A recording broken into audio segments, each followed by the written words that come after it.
plateau Equinox Soir, deuxième partie. C'est le temps du débrief, toujours en compagnie de Barista Kamalimen, Aaron Begeni avec Maître Georges Tegem et Maître Achille Ledjo.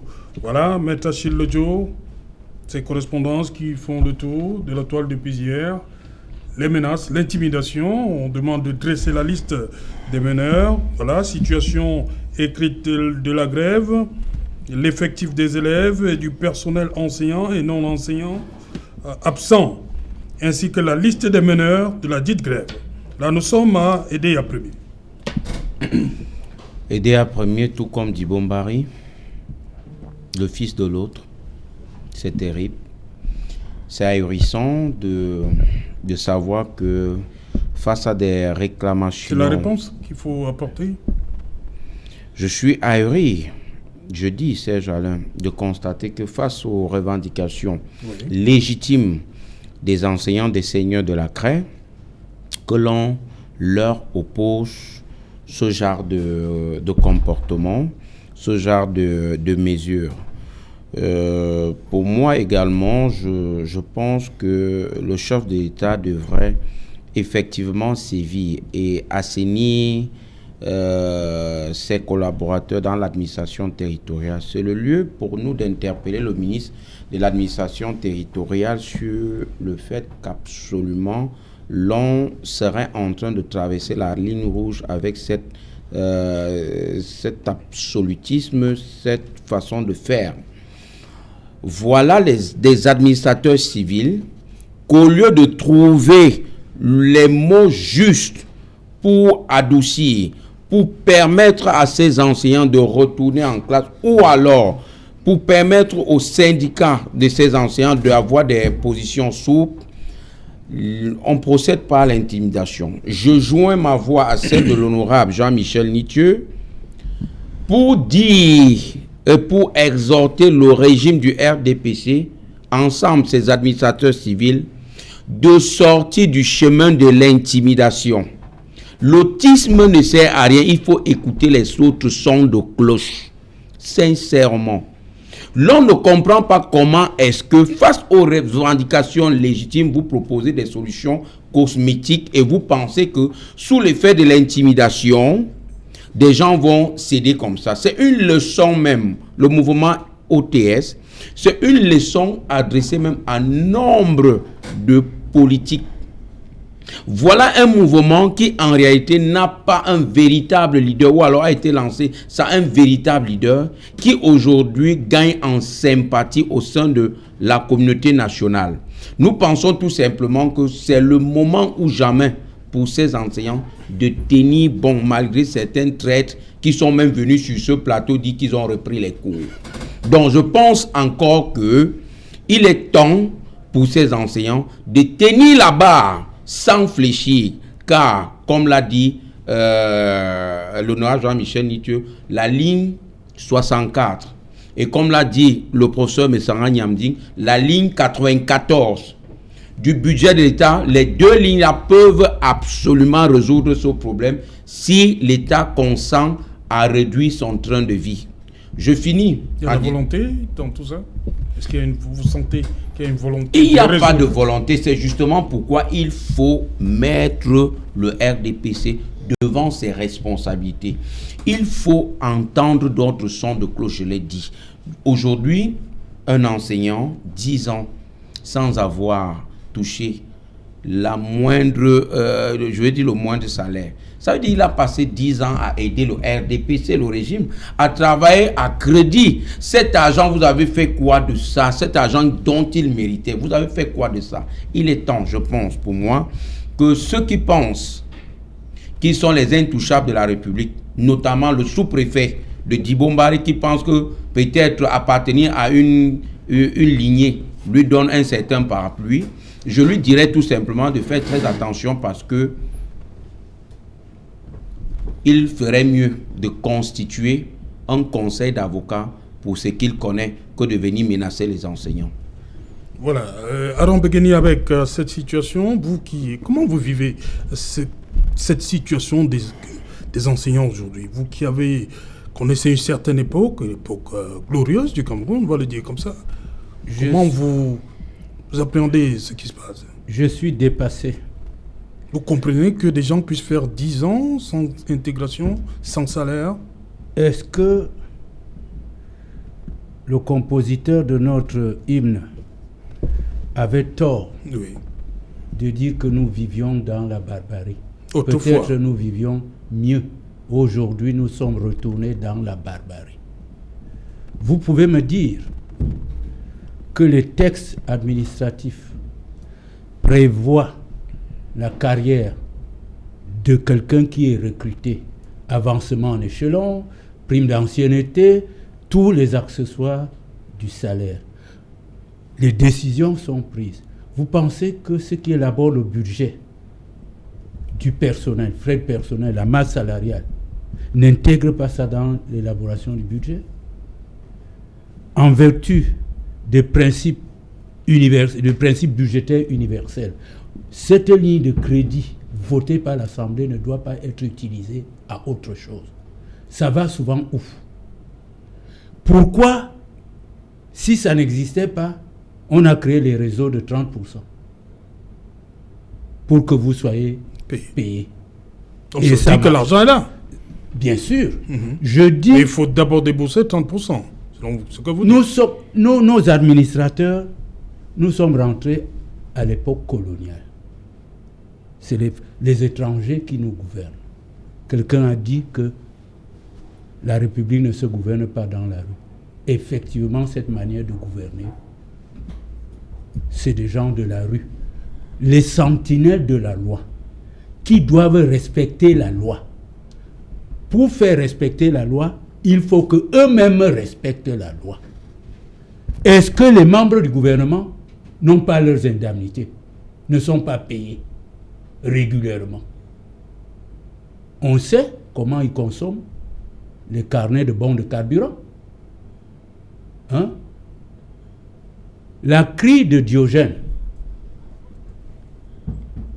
vous, FMO qu'on envoie sur le terrain pour mater les gens, sachez que dans la masse, là, vos frères sont dedans. Les enfants de vos mères sont dedans. C'est les enseignants de vos... On dit souvent, chaque enfant qu'on enseigne est un maître qu'on gagne. Mais alors, est-ce qu'on a raison? Vous avez parlé de l'unité nationale. C'est ici qu'on devait sentir la solidarité nationale pour soutenir ces gens-là.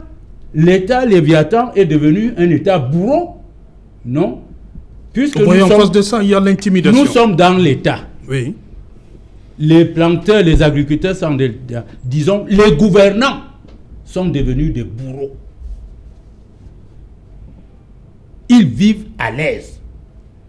Ils ont construit des îlots de prospérité dans l'océan de misère.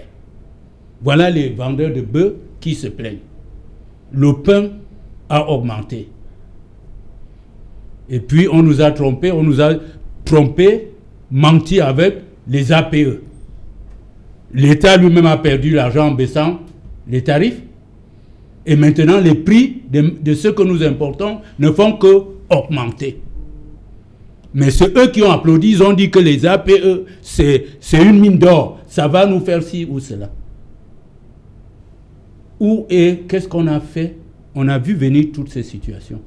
La politique économique du pays, qu'est-ce qu'elle a fait pour développer le secteur agro-industriel? Agriculture, unité de transformation. On nous dit que la farine de patate douce est dépourvue de gluten, est bonne pour la santé. Qu'est-ce qu'on a fait pour développer cela et transformer? On sait qu'il y a la farine de manioc. J'ai fait l'expérience de l'usine de transformation de manioc du Pouma. Je faisais envoyer à travers un ancien joueur de Diamant Club qui avait pour épouse une Marocaine, l'ami d'un frère aîné. Il avait son frère en Belgique. Il prenait des conteneurs. J'ai livré les gâteaux Madeleine pendant que Yahweh Setou était ministre de la Condition féminine au palais de Congrès à l'occasion de la fête des femmes. Elle a trouvé... On a tué cela, pourquoi? L'usine de transformation du manioc que le gouvernement devait porter. Et il y a une usine qui ne fonctionne pas à Ebolova. Il y a les moyens pour parer ce genre de situation. Il y a les moyens. Mais on a vu distribuer les véhicules de je ne sais combien. Hein? On ne veut pas payer, on dit vous avez supporté 10 ans, vous pouvez encore supporter, alors qu'il se la coule. Alors qu'à côté, il y a des véhicules. C'est ça l'unité nationale, c'est aussi la solidarité nationale quand les gens ont raison. On n'utilise pas la force. Vous utilisez la police de la nation contre les citoyens, alors que l'État est garant de la préservation de la dignité des travailleurs. C'est une disposition des Nations Unies. Le travailleur doit avoir un salaire qui préserve sa dignité et la dignité des membres de sa famille. Et ce salaire doit être payé régulièrement. Et si l'État, qui en est le gardien, se permet de faire travailler les gens, ils ont des primes d'ancienneté qu'on ne paye pas, les avancements en échelon qu'on ne paye pas, on ne fait pas les intégrations, c'est une honte. Arrêtez de nous chanter l'État ne se gouverne pas dans la rue. Où est-ce que vous allez battre campagne? C'est dans les bureaux pour être élu député? Non, soyons sérieux, il faut laisser ce genre de langage. Non, il faut que ça change. Et puis, encore, vous nous emprisonnez, je redis ce que j'ai déjà dit, ils veulent nous boutefliquer notre président de la République. Ils veulent vous Boutefliquer. Vous savez ce qu'on voulait faire de Bouteflika? Il a fallu que le peuple dise non. C'est assez. Il veut que le président gouverne sur une chaise roulante. Il ne peut plus... non. Ça, c'est la rigueur et la moralisation. C'est elle que nous vivons. Ok. Voilà, Barista, sur cette situation... Nous attendons qu'il rende gorge. Oui, les enseignants posent des problèmes. Le pouvoir même reconnaît qu'il y a des problèmes. Mais en même temps, on passe à la phase de l'intimidation. Such, those teachers are not slaves. And it is they are acting within their rights. You cannot force me to work when the conditions are not conducive. On demande les listes et tout ça là. And what would they do with it? C'est quoi ces méthodes-là? What would they do with it? I just think that the teachers should remain in that solidarity. If they want to punish one teacher, they should punish all. They are advocating for what is just. It is their salary. It is their career. And so when they do that and a divisional officer or a divisional officer feels that he can come and intimidate them, he shouldn't do it. It's their right. It's their right to work. It's their right to reclaim their salaries. It's a human right to work and be paid.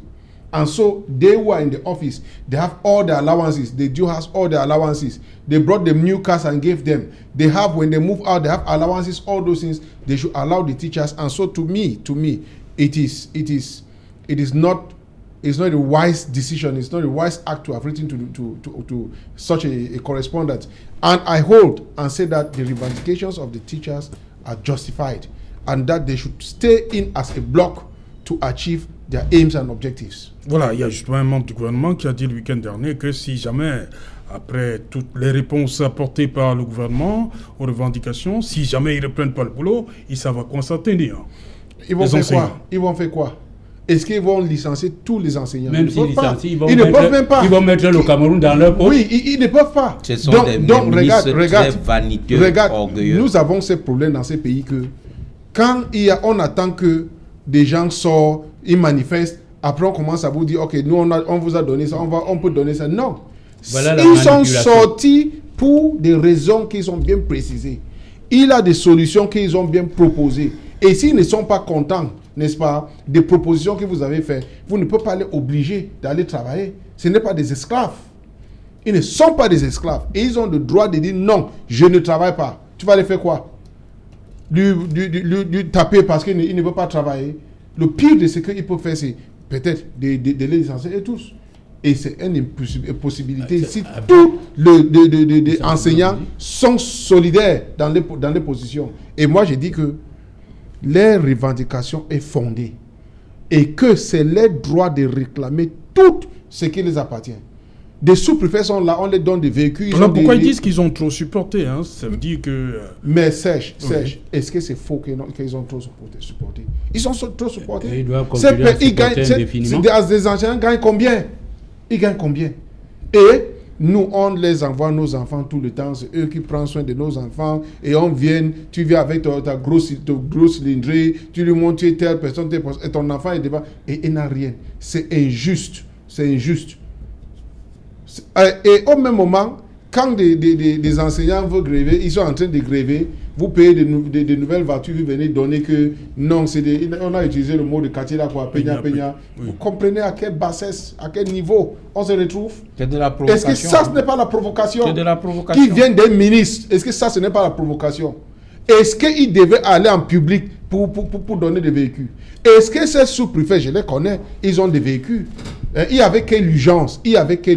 On va dire que non, ça a été budgétisé. Nous, le pays est géré comme la maison. Ça veut dire que chaque maison a un budget. Vous comprenez? La fin de mois, pour des gens qui vivent au salaire, il a des têtes. Que, ok, ce mois, voici ce que je fais, voici. Mais quand tu constates que vraiment, il y a des enseignants, parce que pour revendiquer, pour sortir aujourd'hui, n'est pas dit que aujourd'hui commence à réclamer. Oui. Ils réclament depuis. Pourquoi vous n'avez pas regardé ces réclamations et les adressées? Vous attendez qu'ils soient en route. Et maintenant, un sous-préfet... Le ministre a dit qu'on allait traiter 8000 dossiers en 15 jours. Non, maître, prête-moi la parole. Regarde, ça c'est encore une autre insulte. Ça veut dire qu'ils étaient capables de les faire. Ouais. Vous voyez la mauvaise foi. Quand j'ai lu ça, j'ai dit que ces gens-là ne réfléchissent même pas. Donc ça veut dire que c'est des choses qui pourraient être faites. Et pourquoi vous ne les faites pas? Vous attendez que des Camerounais soient en route pour dire que vous pouvez faire 8 jours. Ça, c'est des bêtises et que nous, j'ai dit tout le temps que ces ministres sont là pour nous servir. Voilà la première chose qu'ils doivent faire. Ils ne sont pas là et nous. Et j'ai dit toujours que... Et ils sont payés. Non, j'ai dit toujours que nous-mêmes, on les encourage de ces bêtises.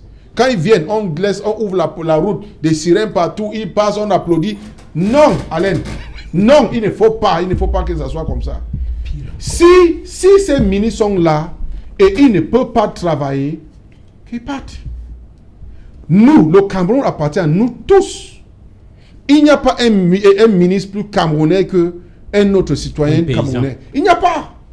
Et quand il assume des responsabilités de l'État, il faut qu'il travaille. Alain, c'est un injure.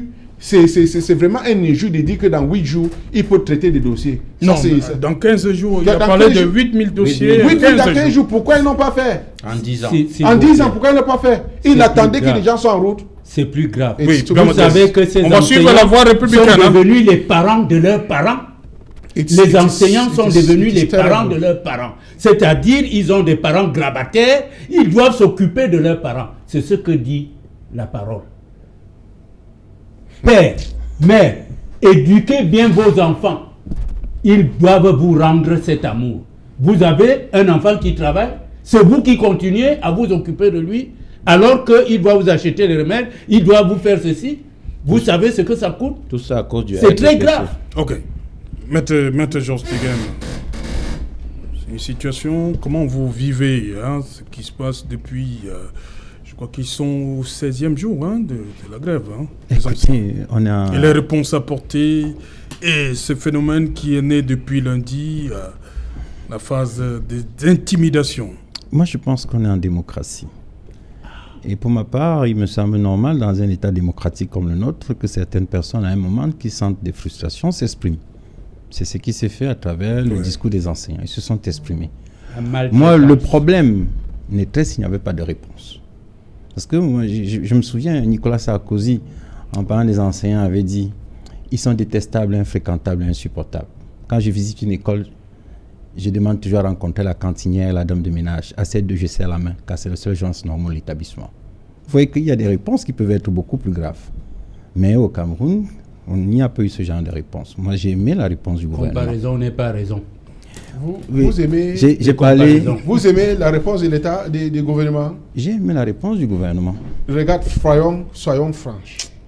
L'enseignant gagne combien, Georges? Excusez-moi. Non. Allons doucement. Regarde. La plupart de ces gens, n'est-ce pas? Parce que l'une des choses qui revendiquent, c'est les salaires. Oui. Georges, tu acceptes avec moi que, en tant qu'un homme comme toi et moi, c'est difficile de vivre même avec 1 million dans cette ville. Vous comprenez? Ces gens-là gagnent combien? Et quand ils vont revendiquer, vous sortez pour dire que ce que l'État a fait, ce que le gouvernement a proposé, non. Ce n'est pas... Qu'est-ce que le Non, gouvernement merci. d'abord Le propose? problème n'est Écoutons. pas la tienne. Le problème, c'est leur problème. On va écouter Maître Tegem. Je sais Jusqu'au que bout. je Le suis... Cameroun, c'est le Cameroun. Résolvons nos problèmes. Ne citons pas les cas de la France. C'est vous qui aimez dire comparaison n'est pas raison. Quand ça vous arrange, vous allez chercher une comparaison là-bas. Je sais que je suis très idiot. Non, vous n'êtes pas idiot. On m'a aussi donné la Non, parole. on comprend que tu es RDPC, ce n'est pas Mais idiotie. Non, excusez-moi. Vous vous êtes exprimé. Allez-y, Je n'ai interrompu personne. Maître Tegem, allez-y. À peine je mets une phrase, vous êtes déjà en train de m'interrompre. parce que vous nous provoquez encore. Ah, rien du tout, monsieur. Vous Rien nous du provoquez, tout, vous monsieur. nous provoquez. Et vous ne croyez que vous Moi, n'êtes je pas ne peux provoqué? pas rester là, vous dire que des enseignants, on a adressé les problèmes. l'État- Monsieur, non, c'est faux. Je suis resté là, j'ai entendu, vous avez appelé quelqu'un le fils de l'autre. Alors il n'est pas camerounais. Vous croyez que ça me fait plaisir d'entendre ça? C'est moi qui l'a dit. Mais même si c'est pas vous. Oui, mais je n'ai réponds pas à mes interrompu. actes. Je n'ai pas interrompu celui qui l'a dit. Il n'est pas l'office. Il est allé jusqu'à dire des choses très graves. Mais je n'ai pas interrompu non plus. Vous êtes exprimé. Vous avez dit le ministre est qui? En République, vous parlez à la télévision. Quelle Ça veut dire éducation quoi? on donne aux citoyens? Ça veut dire C'est que un quoi? Je n'ai pas le droit C'est de un m'exprimer. membre du gouvernement. Vous devez quand même, lorsque vous exprimez, avoir un minimum. Non. Je ne vous ai pas interrompu, j'ai cher donné confrère. tout le respect. Il a dit qu'il va faire Maître. quoi? Le Mais- ministre mais- doit Je faire ne vous quoi? ai pas interrompu. À peine j'ai commencé Allons-y, à Georges, parler, allons-y. Permettez à Maître Tegem d'aller. j'ai commencé, vous d'abord vous m'avez interrompu. Allez-y donc. J'ai aimé la Allons-y, réponse du avançons. gouvernement. Oui, mais il ne me permet pas de répondre. Allez-y, C'est jamais, il Maître. faut le leur dire. Oui, allez-y, Maître, allez-y. J'ai aimé la réponse du gouvernement. Parce que, première réponse, déblocage du blocage. En disant 2,5 milliards pour payer les frais de correction. Première réponse. Deuxième réponse, paiement progressif. Troisième réponse, le plan administratif de traitement des dossiers. Et sur le plan pratique, le ministre Joseph Ly était à Douala, il a déjà fait un tour à l'INSET pour dire comment sur le plan pratique ce sera implémenté. C'est une réponse aux frustrations qui ont été exprimées. C'est une réponse gouvernementale. Maintenant, il appartient aussi aux enseignants d'apporter leur part dans l'œuvre de construction. Quand vous avez fini de dire tout ce que vous dites, on fait quoi? Les enfants restent à la maison? Vous êtes allé jusqu'à qualifier certains enseignants de traîtres. Traîtres parce qu'ils veulent servir leur pays? Parce qu'ils ont choisi l'intérêt général? Qu'est-ce que les enfants font à la maison? Je vous signale que Les certains enfants sont enseignants pas à la indiquent... maison. Vous dites... C'est l'État qui a voulu que les Excusez-moi. enfants soient Non. à la maison. Non. Payer les salaires. Non, les enfants ne sont pas à la maison. Même s'ils sont là, c'est la faute de qui? Les enseignants Vous dites sont avec leurs débloquer, élèves. pourquoi on à avait la d'abord place. bloqué? Et ils disent que les autres manipulent. C'est Je la suis revanche toujours- des pays qui- Vraiment, Je suis les gens de la toujours République, interrompu, je ne sais pas Vas-y, pourquoi. Georges. Si vous me laissez aller jusqu'au bout, j'aurais terminé mon raisonnement il y a longtemps. Le devoir ou le rôle d'un enseignant, Mais c'est Tegem, former. parce que les enseignants nous regardent, les enfants sont en classe avec les enseignants. Très bien, mais est-ce qu'ils dispensent Ils les sont pas à la enseignements? maison. Est-ce qu'ils dispensent Mais les c'est différent enseignements? de ce que vous dites qu'ils sont à la maison. Très bien. Merci de l'indiquer. Mais ils ne dispensaient pas les enseignements. Oui. Ce qui était regrettable. Parce que, reconnaissons, nous tous, nous sommes le produit de l'école. C'est l'école de la République qui a formé celle qui gère en ce moment la payez zone de les libre-échange continentale. C'est l'école de la République qui a formé les enseignants qui, eux, aujourd'hui, se plaignent. Donc payer les salaires. Est-ce qu'on peut me laisser parler? Monsieur Begeni, il y a certains qui se plaignent d'avoir pas eu les salaires, mais tous ne se plaignent pas de la même chose. Voilà. Il y a des conditions qui sont différentes. Le plus important, c'est que tout le monde ait un salaire. Et je pense que la réplique du gouvernement, ou la réponse, c'est de faire en sorte que tout le monde ait un salaire. L'approche du gouvernement me semble être bonne. C'est-à-dire aller dans le sens du règlement du problème des enseignants. On n'est pas là pour Tous poser n'ont les pas problèmes. les problèmes de correction. Les problèmes de correction, c'est commencer à diviser, à fragiliser la solidarité qu'ils éprouvent là pour revendiquer leurs droits. On Mais veut non. fractionner. Merci. C'était une C'est des vous donc qui revendications. voulez manipuler. C'était une des revendications aussi. Hein. Mais qui n'est pas signifiante. S'il vous plaît, je ne vous ai pas interrompu. Je vous respecte. Laissez-moi aller au bout de mon raisonnement. Les enseignants ont des revendications. Dans une société démocratique, il est tout à fait normal qu'à un moment, il y ait des malentendus. Même dans la société en général, même dans les familles, Ici, même entre il les s'agit frères, de il peut y avoir des problèmes. respecter les Lorsqu'il y a autres. des problèmes, il est question de trouver des solutions. Ce qu'il faut faire, c'est apporter des solutions. Vous ne pouvez pas qualifier ceux qui veulent apporter des solutions comme étant des traîtres. Ce sont des gens peut-être qui veulent apporter leur part à la construction de la République. Et le gain d'un enseignant n'est pas un gain financier. Le gain d'un enseignant, c'est son élève. La richesse de l'enseignant, c'est la formation de l'humain. C'est la formation des savoirs. il mangeait C'est le lait. une richesse pour eux. Quand il est Et tu malade, il voudrais se qu'on soigne de t'écoute l'élève. religieusement. Mais des excusez-moi, Non, face à ça, tu voulais qu'on t'écoute religieusement. Excusez-moi. C'est une provocation, genre, on ne peut pas éviter pareille chose. Non, permets-le-moi, avec tout le capital de sympathie et de respect que j'ai pour toi, je ne peux pas te laisser dire de pareilles choses. Je te rappelle que j'ai un passé de seigneur de la Craie aussi. Donc, quand tu viens là, tu dis que pour l'enseignant, c'est son salaire, c'est l'élève. Je vous dis que sincèrement, c'est comme un autre. Il y a quelqu'un qui a dit que non, quelqu'un passé sur ce plateau dit que l'enseignant, c'est quelque chose de sacerdoce. Oui, faisons très attention, genre. Nous traitons là un problème d'intérêt général qui commence à avoir de la sympathie au sein de l'opinion publique. Tout à fait. Donc, moi je pense que non, parce que depuis tu ne veux pas avancer. Cette semaine, nous sommes jeudi. Cette semaine, lundi, j'ai commis une tribune qui a paru à, je crois, Nouvelle Expression, dans laquelle j'analyse les 8 propositions de résolution du gouvernement face aux 20 revendications du mouvement OTS. Et je conclue en disant tout simplement que ces mesures sont cosmétiques. J'ai un petit frère, Marcel, que je salue en passant, il est enseignant. Il n'a fait que me casser les oreilles en disant, tonton Achille, essaie de parler de nos frais de correction. Je n'ai pas cru qu'il disait la vérité. Depuis que je parle, il ne fait que me dire ça. En 2022, c'est-à-dire que le gouvernement décide de débloquer les frais de correction des examens de l'OBC et de la DEC. 2020-2021. C'est curieux, ça, je dis toujours, c'est ahurissant. Je parle avec beaucoup de passion parce que je voudrais me mettre à la place de ces enseignants puisque lorsque l'on a donné, comment on appelle ça, qu'on est en vacances, les grandes vacances là, c'est fini. Du moins pour ceux qui sont du privé laïque. C'est fini. Or, c'est le gros de la main d'œuvre lors des corrections. Pour ceux qui sont du privé, je vais dire pour les fonctionnaires, ceux qui sont en première ligne pour le mouvement OTS, il faut préciser qu'ils ne sont pas en dehors de leur lieu de travail. Ils sortent de chez eux, ils partent à leur lieu de travail, sauf qu'ils refusent de dispenser les cours. Et les élèves sont là. Donc, tout à l'heure, vous avez dit les enfants sont à la maison. On vient les intimider dans leur lieu de travail. C'est inadmissible. Et je pense que c'est un mouvement pacifique qui met le gouvernement dos au mur. Ils croyaient que les gars devaient sortir, sauf que les gars sont dans un mouvement pacifique qui prend le gouvernement, n'est-ce pas, à contre-pied comme ça là, et il ne sait plus quoi faire. Les intimidations ne passeront pas. Le mouvement OTS, c'est tout, je vais dire, c'est tout un mouvement. Celui qui est enseignant et qui se désolidarise est un traître, il faut le dire. Vous ne pouvez pas être en train de revendiquer ce qui va bénéficier à tout le monde, c'est-à-dire les effets financiers de l'avancement et tout le reste. Quelqu'un vient sur un plateau sérieux comme celui-ci, vous dit j'ai repris les cours, j'ai dit à mes collègues enseignants, toi tu es qui pour dire à tes collègues enseignants? Tu as quelle aura dans la République?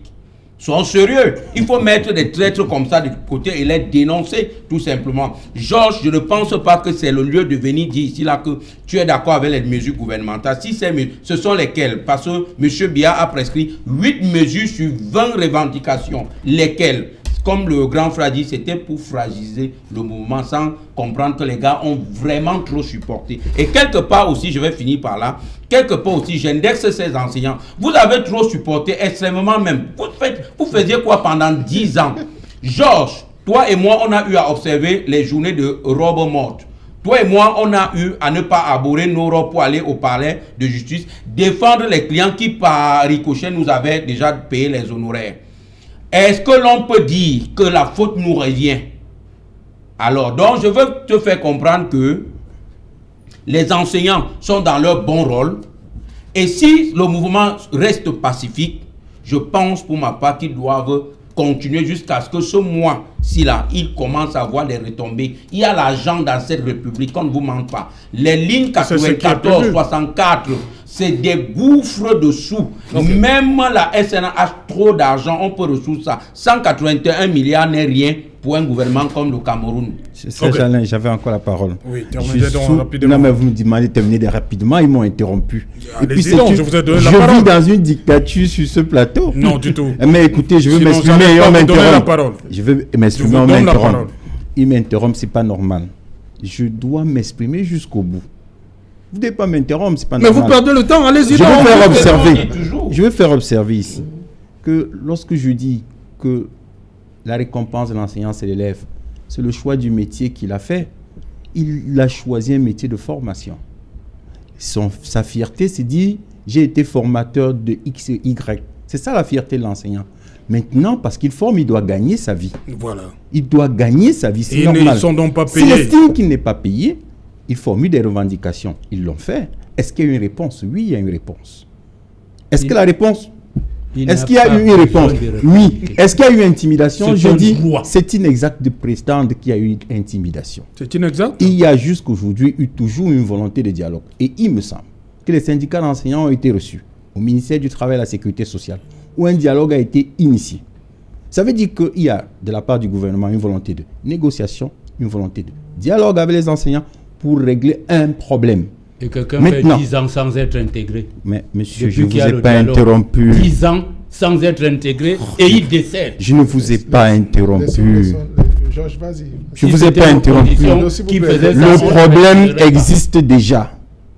Le problème est déjà posé. Ce n'est pas le rôle de l'État de créer les problèmes. L'État ne crée pas les problèmes. Il résout les problèmes. La gestion prévisionnelle, organisée, travailler après. Et il surveille. Le père de la famille est un veilleur. Est-ce que tous mes enfants jouissent de leurs droits? Vous payez les frais de correction un an après. 2 ans. Pourtant, les enfants ont payé. Ce n'est même pas 100 francs Excusez-moi. les copies là. 100 francs. Permettez donc maître d'aller jusqu'au bout. Maître, c'est la dernière fois que je vous le lance. Hein. Je pensais que jusque-là, j'étais sur un plateau, il y avait un peu de démocratie. Mais je constate que vous l'avez imposé votre point de vue. Vous avez le droit de vous exprimer. Je ne vous interromprai jamais. Parce que c'est votre droit de dire. Non, c'est la vérité. C'est votre droit de vous exprimer. Mais moi aussi, j'ai le droit de m'exprimer. Et j'ai le droit de dire ce que je ressens par rapport à une mesure gouvernementale. J'estime que la réponse était appropriée. Maintenant, est-ce qu'elle va suffire à régler le problème? C'est un autre sujet. On va apprécier, d'ici la fin de ce mois, comment les choses vont évoluer. Mais nous souhaitons que le dialogue initié par le gouvernement se poursuive. Nous souhaitons que la situation des enfants scolarisés s'améliore. Nous souhaitons que les enfants, dans les prochains jours, reprennent le chemin de l'école, en tout cas, qu'ils reçoivent les enseignements pour lesquels ils sortent tous les matins. Nous souhaitons que les enseignants apportent leur contribution à la construction du Cameroun de l'avenir, parce que la formation de la jeunesse, c'est le Cameroun de l'avenir. Nous souhaitons que les enseignants comprennent qu'ils ont une responsabilité dans la République. Nous souhaitons que par sens de patriotisme, ils servent leur pays, parce que lorsque l'on dit que le problème a commencé en 1996, la plupart d'entre eux en 1996 n'étaient pas encore enseignants. Moi, je me souviens que lorsqu'on a baissé les salaires, il y a des enseignants qui se sont plaints de ce qui sont passés de 500 000 à 143 000. Mais j'avais rencontré un qui m'avait dit, j'étais encore très jeune, que même mon rôle, parce que je ne vais pas abandonner les enfants parce que l'État a décidé de réduire mon salaire. Il m'avait dit, mon rôle, c'est de continuer à former les jeunes Camerounais parce que j'ai choisi un métier. Je dois faire mon métier, c'est-à-dire former les jeunes Camerounais. Je ne gagne plus suffisamment ma vie, mais avec ce que j'ai, je ferai ce que je pourrais pour éduquer mes enfants. Et il m'a dit, je prendrai des mesures appropriées. Je demanderai par exemple mon affectation dans une zone reculée. Bon, il y a des gens qui trouvent des solutions. Ce n'est pas ce que je dis, mais c'est pas ce que le gouvernement propose. Le gouvernement a fait des propositions. Attendons de les voir, attendons de voir l'évolution, parce que les solutions sont à la fois financières, administratives et surtout la négociation et le dialogue. Voilà. Les concernés disent que ce sont les mesures cosmétiques. Merci, Maître Lejo. Merci, on est arrivé au terme. Bonsoir, Maître. Thank you, Barrister, for coming. It's a pleasure. It was really a pleasure. Thank you so much. Merci, Maître Lejo. Merci également, Serge Alain. Merci à vous également, Aaron Begeni Abek. Oui, le coup d'état scientifique, théorie de Messanga Nyandi est là.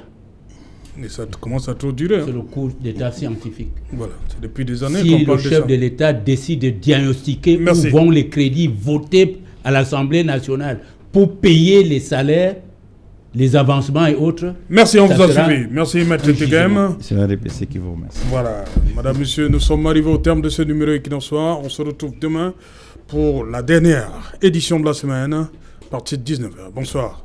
Gele Mendouka.